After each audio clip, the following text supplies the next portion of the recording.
đàn đau thâu đêm ly rượu cay cùng tri kỷ.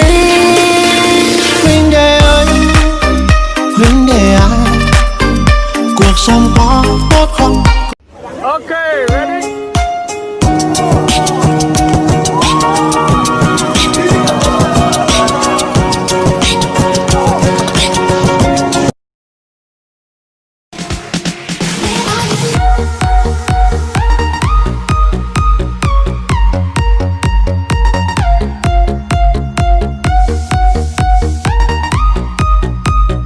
Đàn đau thâu đêm ly rượu cay cùng tri kỷ.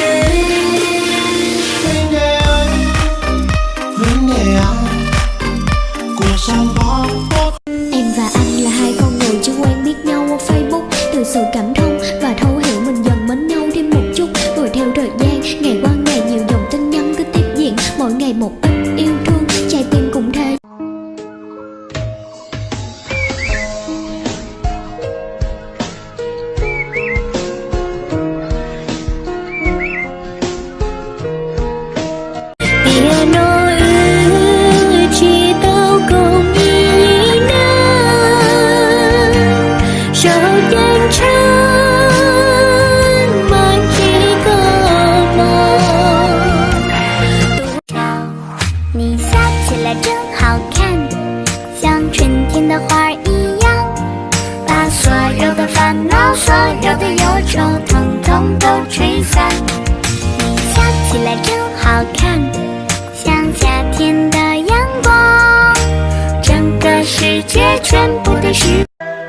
Trong bầu cha lo cho chị tao, y lu mu lo y mô, giao tiếc cho con đau cho.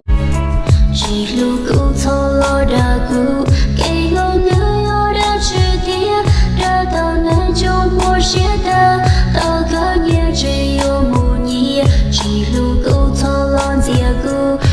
Thâu cu trần mê la la to cờ cu lo cần rong mò mò cu nia cu